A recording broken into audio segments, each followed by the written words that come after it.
واقعہ کربلا اس سے ریلیٹڈ نہیں ہے کہ جی ان کے اوپر پانی بند ہو گیا، ان کے اوپر ظلم ہوا، کتنے بندے شہید ہوئے، یہ سیکنڈری چیز ہے.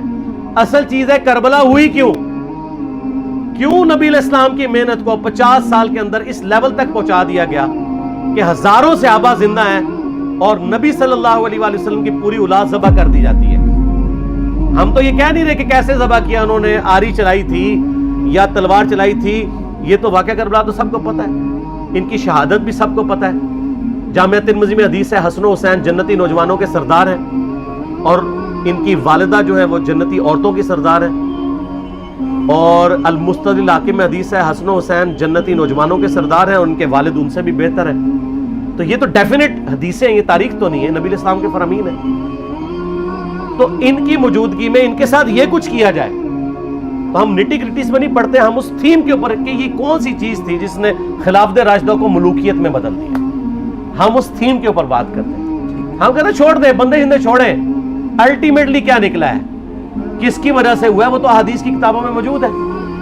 ہم کب کہہ رہے ہیں خفیہ کیمرے لگا گئے جی کس نے گولی پہلا تیر کس نے چلایا، یہ وہ ہم تو بتا رہے کس کے دور حکومت میں ہوا اور ان کا اپنا کردار کیا تھا، اس کو کس طریقے سے لا کے تخت پہ بٹھایا گیا. وہ ساری کی ساری چیزیں تو سامنے ہیں. وہ تاریخ کی کتابیں نہیں ہیں، حدیث کی کتابیں ہیں. اگر آپ کہتے ہیں کہ بخاری مسلم سے ہم نے صرف رفع الیدین کی حدیثیں لینی ہیں یا ایمانیات کی حدیثیں لینی ہیں اور باقی جو بخاری اور مسلم میں آل امیہ کی بدماشیوں کو ننگا کیا گیا ہے وہ ہم نے نہیں لینی ہے، تو سر پھر آپ اپنے آپ کو کلیئر کٹ پھر ہم آپ سے واقعہ کربلا نہیں ڈسکس کریں گے، حجیت حدیث میں بات کریں گے. آپ کو اپنے آپ کو منکرین حدیث کہنا پڑے گا. یہ آپ اسکروٹنگ کیسے کریں گے؟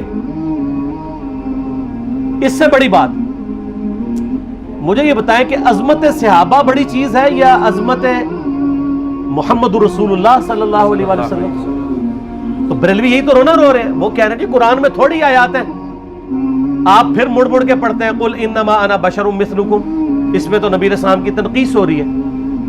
تو ہم ان کو کیا کہتے ہیں کہ تنقیص مقصد نہیں، نعوذ باللہ نہ ہو رہی ہے. آپ افضل البشر ہیں لیکن آپ کی سپیشیز بشر ہے، یہ ہم اپنا عقیدہ سمجھتے ہیں، وہ اس کو تنقیص شمار کرتے ہیں. تو پھر اس وقت آپ بھی بریلویوں کی بات مان کے تو یہ آیات پڑھنا چھوڑ دیا کریں. آپ کہتے ہیں نہیں آیات ہے کیوں نہ بیان کریں، تو ہم بھی کہتے ہیں احادیث ہے کیوں نہ بیان کریں. کہ صحیح بخاری میں حدیث ہے 2812 عمار کو ایک باغی جماعت قتل کرے گی، وہ جماعت دوزخ کی طرف بلا رہی ہوگی اور عمار ان کو اللہ اور جنت کی طرف بلا رہا ہوگا. اب اس کے نرغے میں جو آتا ہے وہ آئے، میں اپنے نبی سے ٹکر لے لوں. آپ لوگوں کے منہ کا خیال رکھتے ہوئے کہ میں نبی علیہ السلام کو کہوں کہ آپ نے کیوں ایسی بات کر دی کہ مولا علی کے مخالفین کو آپ نے دوزخ کی طرف بلانے والی جماعت کہہ دیا. تو لیں آپ ٹکر، جائیں سیدھا دوزخ میں اور تھوڑی جرت کریں. آپ یہ کہا کریں کہ اے اللہ، اپنے لیے کہا کریں کہ اللہ تعالیٰ آپ کا حشر یزید اور یزید کے آباء و اجداد کے ساتھ کرے اور اس کی اولاد کے ساتھ. ہم کہتے ہیں کہ اللہ تعالیٰ ہمارا حشر جو ہے وہ مولا حسن حسین، مولا علی علیہ السلام اجمعین اور اہل بیت کے ساتھ کرے، آمین. اور آپ میں تو اتنی جرت نہیں آپ یہ بات بھی کر سکیں کیونکہ ان کو پتہ ہے.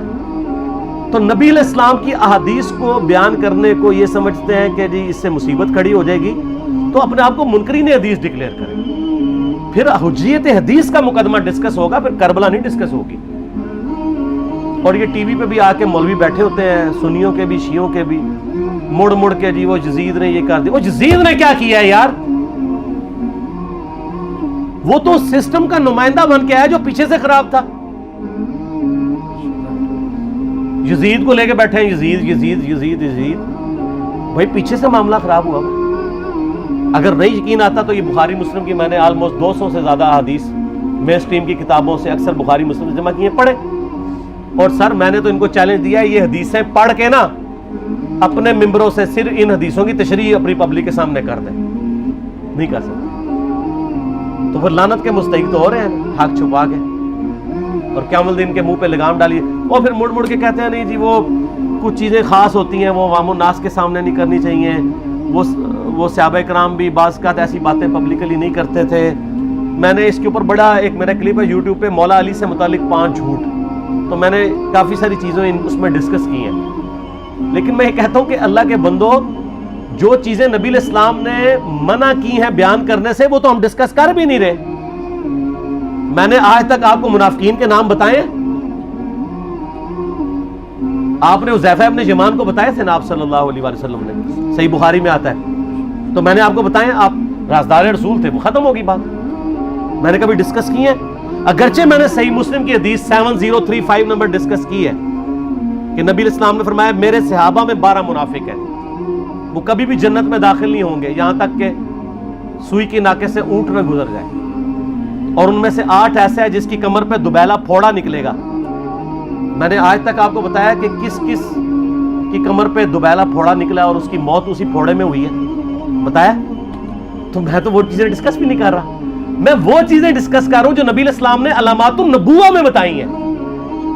یہ امام بخاری حدیث نبوت کی دلیل کے چیپٹر میں لے کے آئے ہیں, اور امام بہقی نے 3500 احادیث پر مشتمل ایک کتاب لکھی ہے دلائل النبوہ, کہ ہم نبی صلی اللہ علیہ وسلم کو نبی کیوں مانتے ہیں, اس کے اوپر. اور اس میں یہ ساری حدیثیں عمار بن یاسر کے قتل والی لے کے آئے ہیں بتانے کے لیے کہ دیکھیں ہمارے نبی علیہ السلام کی نبوت کی دلیل ہے کہ آپ نے اپنی وفات کے آلموسٹ 30 سال کے بعد ہونے والے واقعے کو پہلے ہی بتا دیا. یہ حدیثیں چھپانے والی نہیں, بیان کرنے والی ہیں, علامات النبوہ کی حدیثیں. آپ کہتے ہیں چھپائیں, اگر کوئی حدیث دنیا میں نہیں چھپائی جا سکتی نا تو علامات النبوہ والی حدیث ہے, کیونکہ وہ تو نبی صلی اللہ علیہ وسلم کی نبوت کو جسٹیفائی کرتی ہے. ورنہ میرا ایک معصومانہ سوال ہے کہ نبی صلی اللہ علیہ وسلم نے یہ باتیں کر کے ان کے زوم میں نعوذ باللہ امت کو مصیبت میں ڈال دیا. آپ نے خود ہی فرمایا کہ یہ ہوگا. کیوں فرمایا آپ نے؟ میں تو بیان کر کے مجرم ہوں, تو جس نے مجھے خبر دی ہے ان کے بارے میں آپ کا کیا خیال ہے؟ یہ مسند احمد کی حدیث یہ میں نے گھر بیٹھ کے بنائی ہے کہ میری بیوی کا کیا حال ہوگا جس پہ خوف کے کتے بھونکیں گے. تو سیدہ عائشہ سے مجھ سے زیادہ نبی علیہ السلام کو محبت تھی, لیکن آپ اللہ کے پیغمبر تھے, آپ نے اپنے گھر کی خبر بھی نہیں چھپائی, بتا دی کہ یہ ہوگا.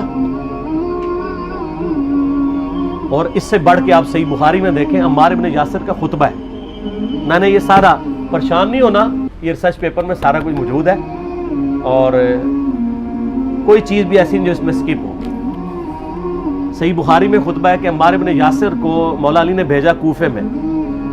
کوفے والے نیوٹرل ہو گئے تھے کیونکہ بصرہ سے سیدہ عائشہ آ رہی تھیں, اور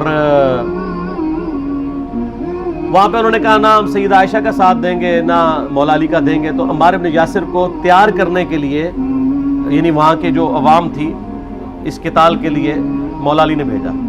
تو سیدنا عمار ابن یاسر نے وہاں پہ کوفے کے منبر پہ خطبہ دیا. بخاری کے الفاظ ہیں, اوپر والی سیڑھی پہ عمار ابن یاسر نے حسن ابن علی کو بٹھایا, حالانکہ حسن ابن علی سے 4 گنا بڑی عمر تھی عمار ابن یاسر کی, 90 پلس ہو چکے ہوئے تھے, 3-4 گنا ان کی عمر تھی, لیکن اہل بیت کا احترام کیا. خود نچلی سیڑھی پہ بیٹھے. بخاری کے الفاظ ہیں کہ اے لوگوں اللہ نے تمہیں آزمایا ہے, ایک طرف دنیا اور آخرت میں تمہارے نبی کی بیوی ہے سیدہ عائشہ, دنیا اور آخرت میں یعنی عزت اپنی جگہ قائم.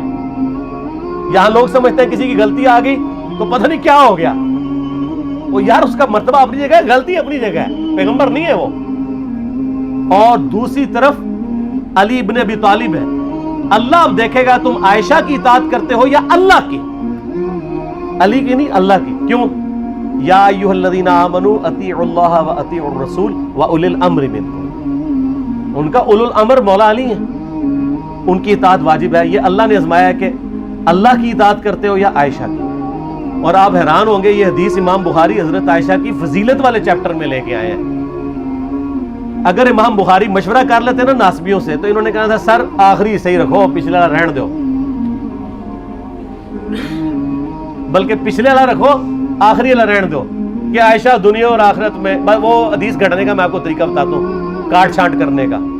وہ آدھی حدیثیں لکھتے ہیں نا, آدھی حدیث ایسے لکھتے ہیں امام بخاری کہ سیدہ عمار ابن یاسر نے خطبے کے دوران فرمایا کہ سیدہ عائشہ دنیا اور آخرت میں تمہارے نبی کی بیوی ہے, بس. لیکن امام بخاری نے پوری حدیث لی ہے, آگے وہ بھی ڈالا ہے کہ اللہ آزما رہا ہے کہ عائشہ کی اطاعت کرتے ہو یا اللہ کی؟ جیسے آپ کے علماء کر رہے ہیں. صحیح مسلم کی حدیث 6488 آدھی بیان کرتے ہیں سارے مولوی، بریلوی، دیوبندی، اہل حدیث سب. میرے صحابہ کو برا مت کہو. اگر تم میں سے کسی نے احد پہاڑ کے برابر بھی سونا خیرات کر دیا اور میرے صحابہ نے ایک مد یعنی 600 گرام خیرات کی، آدھا کلو، اس کے آدھے کو بھی نہیں پہنچ سکتا بس. حالانکہ یہ مسلم کی حدیث سٹارٹ اس سے ہوتی ہے کہ عبد الرحمن بن عوف کو خالد بن ولید نے گالیاں دی جھگڑے کے دوران.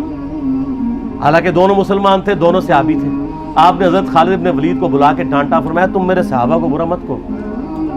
تو خالد بن ولید نے تو آگے سے نہیں کہا حضور میں بھی صحابی ہوں.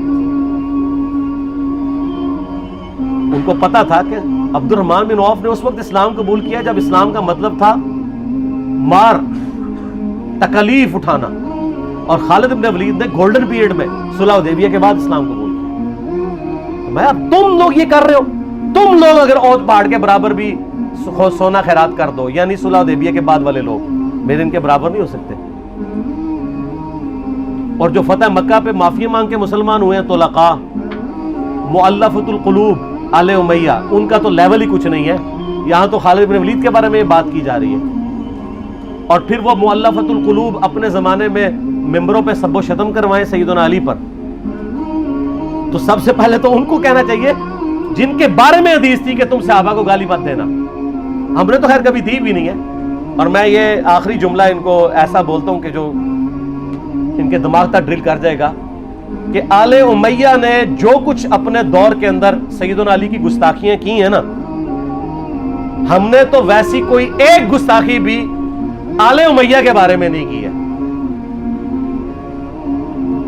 میں نے آج تک آل امیہ کے اوپر بائی نیم کسی کے اوپر لعنت کی ہے؟ حالانکہ یہ مولا علی پہ کرتے رہے. یہ ہے لعنتی خود ہو گئے نا، جب مولا علی پہ لعنت کی تو لوٹ آئی. مسند ابی اعلیٰ میں صحیح سند کے ساتھ حدیث موجود ہے، مسند احمد میں بھی موجود ہے کہ سیدنا علی کو جس نے گالی دی اس نے رسول اللہ کو گالی دی صلی اللہ علیہ وسلم. جب ام سلمہ نے کہا تھا، شیخ زبیر صاحب نے اس کو تحکیم میں صحیح لکھا ہوا ہے فوٹ نوٹ کے اوپر، کہ لوگوں تمہارے ممبروں پر رسول اللہ کو گالیاں دی جاتی ہیں، تو انہوں نے کہا معاذ اللہ، ہم کب کہیں گے، ایسا نہیں ہو سکتا. تو ام سلمہ نے کہا تم لوگ علی اور اس سے محبت کرنے والوں پہ گالی گلوچ نہیں کرتے ہو کیا؟ جبکہ میں نبی کی بیوی کہتی ہوں کہ سب سے زیادہ رسول اللہ سے محبت، سیدنا علی سے محبت نبی صلی اللہ علیہ وآلہ وسلم کرتے تھے. لہٰذا جب یہ تم کہتے ہو نا علی پر لعنت، علی سے محبت کرنے والوں پہ لعنت، تو یہ لعنت تو تم نبی علیہ السلام تک لے کے جا رہے ہو نعوذ باللہ، کیونکہ علی سے محبت کرنے والا پہلے نمبر پہ نبی صلی اللہ علیہ وآلہ وسلم ہے. اور پھر کہتے ہیں سب کا مطلب وہ تنقید ہے. اور نہ، پرانیاں گلاں، پرانے بابے، پرانے بزرگ جھوٹے ہو. صحیح مسلم کھولو 6229 غدیر خم سے اگلی حدیث، لعن اللہ ابا تراب کے الفاظ ہیں، مٹی والے ابن ابی طالب پر لعنت، یہ الفاظ موجود ہیں. سب کا ترجمہ لعنت ہی ہے، تنقید نہیں ہے. اچھا پھر میرا معصومانہ سوال ہے کہ اس کا مطلب ہے صحابہ پہ تنقید کرنا اچھا کام ہے؟ کہیں گے نہیں. تو بتاؤ یہ برا کام کون کرتا تھا؟ شیعہ کا ابا کون ہے؟ رافضیوں کا ابا کون ہے؟ آل امیہ. تو لہذا شیعہ نو میں کہنا کہ تسی شیخین کے اوپر بکواس اور تبرہ کرنے کی بجائے نا آپ لوگوں کو حقائق بتائیں کہ ٹوٹی کمند کہاں. یہ سب مجرمین آل امیہ ہے. اور یہ آل امیہ اور بنو ہاشم کی لڑائیاں نبی علیہ السلام کی بعثت سے پہلے چل رہی تھی، صدیوں سے چل رہی تھی.